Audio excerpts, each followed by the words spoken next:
Welcome back, 18!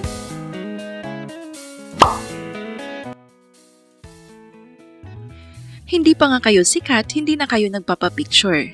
A simple moment at the airport has sparked discussion after a remark was allegedly directed at SB19 when the group declined to stop for a photo. For some people, saying no to a picture can immediately be interpreted as pagiging suplado or thinking too highly of oneself. But according to many fans and observers, that mindset misses a very important point. An artist's refusal is not always about attitude. Sometimes it is simply about safety. Just Point makes perfect sense. SB19 is not just a group of 5 ordinary travelers walking through an airport unnoticed. They are a popular boy group with a large and passionate following. The moment people recognize them, a small interaction can quickly attract attention. One person asking for a picture can become several people. Several people can become a crowd, and before anyone realizes it, a simple airport encounter can turn into an uncontrolled commotion. The question is, if that happens, can the airport personnel who encouraged or allowed the interaction actually control the crowd? Probably not alone. This is why people need to understand that artists sometimes have to make decisions based on the environment around them. If they do not have their security team or proper escorts with them at that moment, stopping for photos may create unnecessary risks, not only for the artists themselves, but also for fans, airport employees, and other passengers. And that is the part many people fail to understand.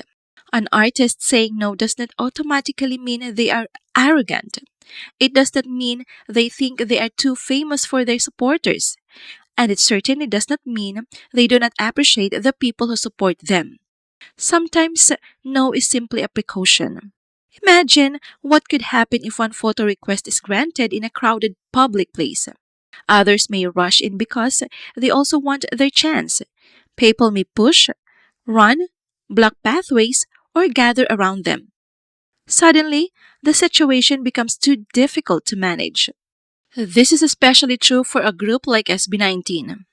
Their presence can naturally draw attention and excitement. Whether you are a fan or simply a casual observer, it is important to recognize that their level of visibility can create situations that are very different from an ordinary celebrity encounter. Personally, I think this is where people need to learn to respect boundaries.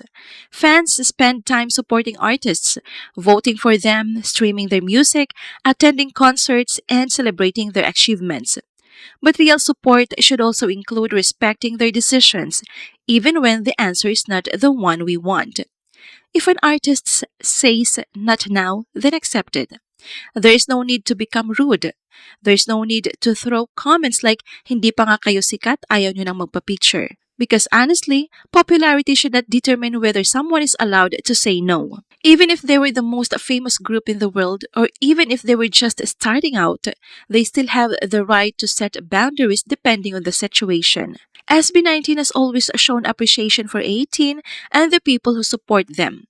But appreciation should never mean that artists are required to say yes to every request, especially in an uncontrolled environment where safety could become an issue. Sometimes, the most respectful thing a fan or casual observer can do is simply understand. Because saying no is not always rejection. Sometimes saying no is protection for themselves, for the people around them, and for everyone who could be affected if one small moment turns into a much bigger problem. And perhaps that is the lesson here. Respect should not disappear just because someone became famous enough for us to recognize them. What happened while we are waiting sa luggages? May mga kilala, like some people. Very few. I think tatlo. One is, I think, live. Tapos, two is workers here. They're all Filipinos. Siyempre, as manager, yung manager, atelier, lumapit siya bigla, hala, ano, baka nagkakagulo or ano man, diba? So, po, yan, bawal po magpa-picture. As usual, managers. Tapos, amok ti kuya.